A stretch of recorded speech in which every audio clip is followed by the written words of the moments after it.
conversations at the 30th NESG was focused on catalyzing economic transformation through scaling renewable energy solutions in deprived climes in Nigeria, with the theme rural electrification and clean cooking.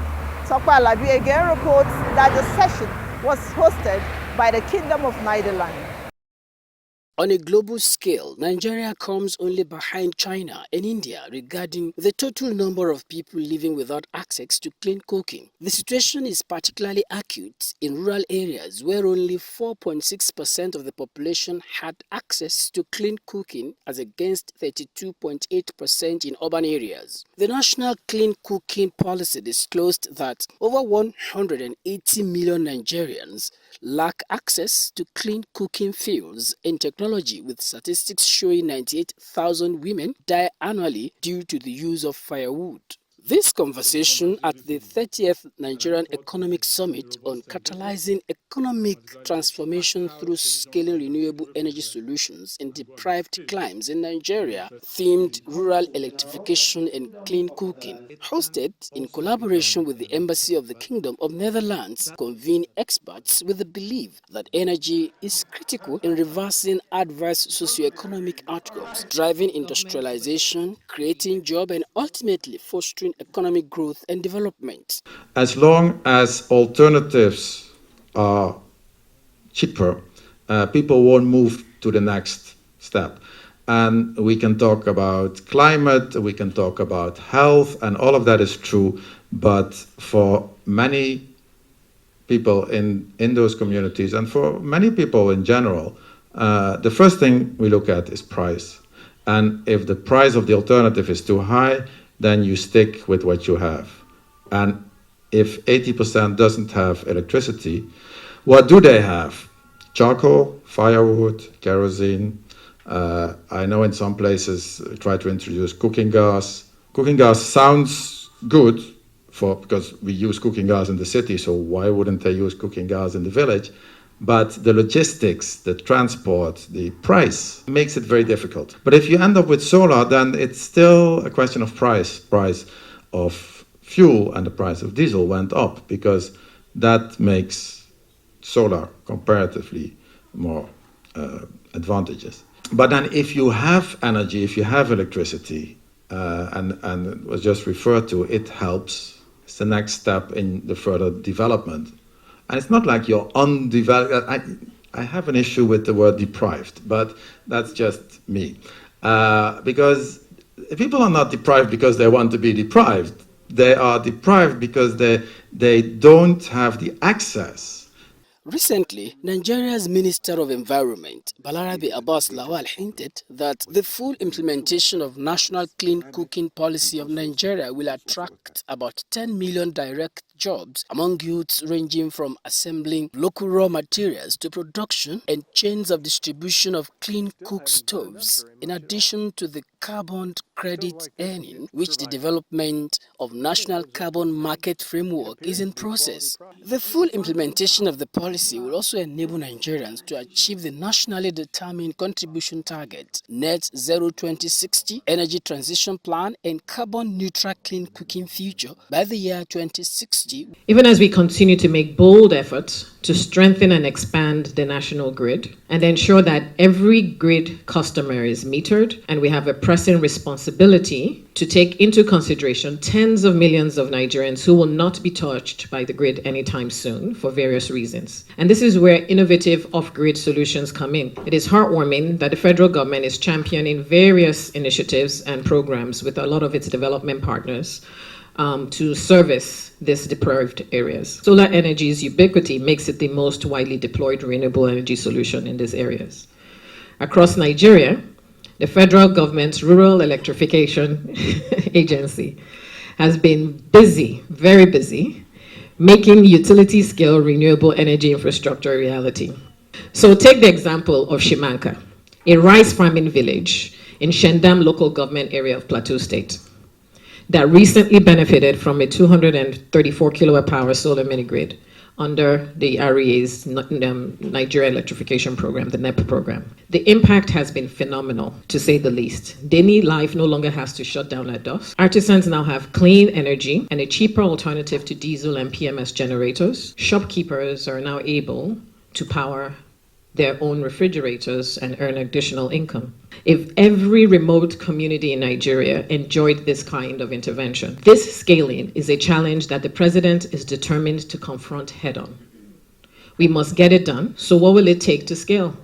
I'll say financing. For the Managing Director and Chief Executive Officer, Rural Electrification Agency of Nigeria, Abba Abubakar Aliyu, the agency is working in line with the Energy Transition Plan to have 20% of the total clean cooking target from electric cooking comprising grid and off-grid resources, 54% from liquefied petroleum gas. The sharing of fuel-efficient biomass cook stove will rise to 13% before its expected decline in a post-2030 clean cooking scenario. The Nigerian Electrification project has been a reference project in the entire Africa. I was in Nairobi, and the entire 4 days of that conversation was around the Nigerian Electrification project. One of the conclusions of that summit is for REAs to establish an African Renewable Energy Learning Center.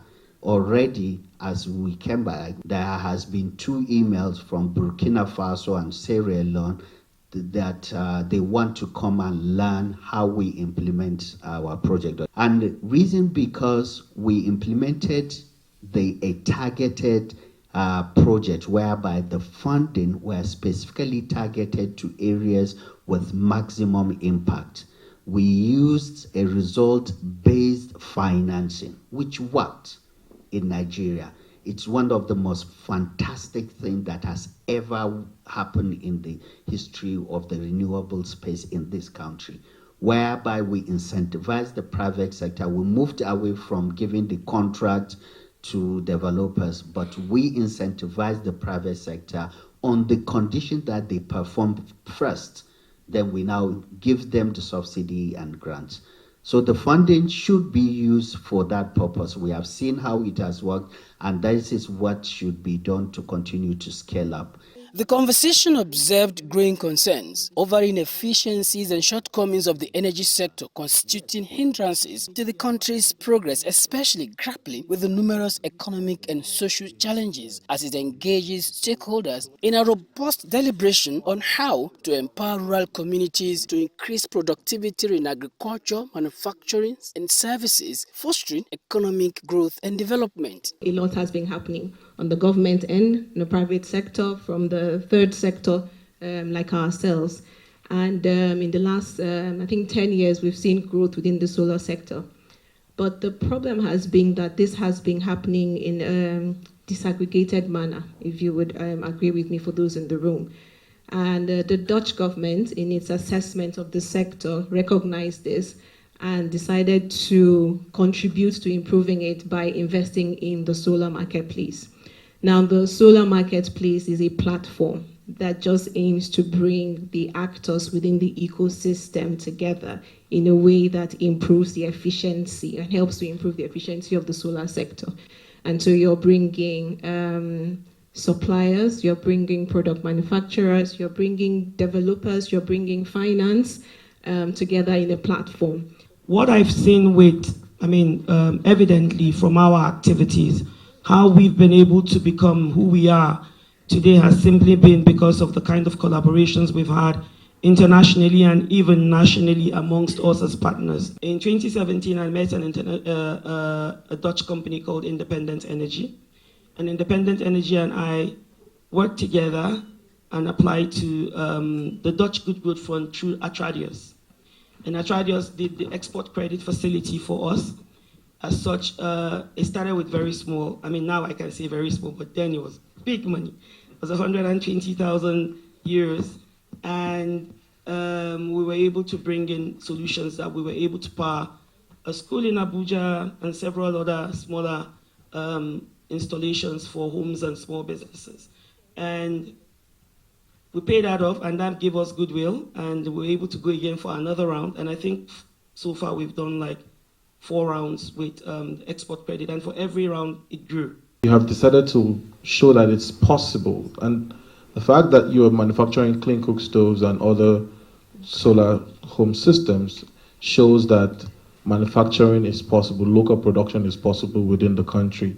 If you observe the sector, you would see that things are a lot easier now than they were, say, 5-7 years ago for like developers, coming into the sector. In terms of like environmental impact assessments, for example, it's now been further streamlined, and so these things have saved time. They've also saved costs. Experts insist enhancing electricity access in rural areas and increasing supply availability will greatly improve the quality of health services, education, and access to information and communication technologies. My factory daily demand is about 300 kV of power. That's all we need to drive, our factory.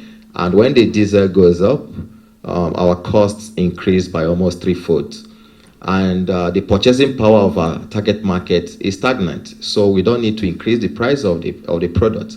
So what we've done is to install a solar system, I think 60 kV of solar, to be able to decrease our energy cost so that we can be able to still maintain the price of the product that we're offering to our users and also become profitable. Then to move the logistics to the product from Abuja to the deprived communities have also increased because transportation, haulage, and other logistics have increased.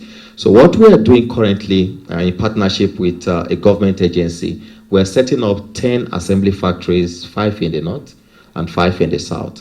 So these assembly factories will take raw materials from the mother factory in Abuja and be able to recruit locally and also produce and do the final assembly. So the cost can be managed.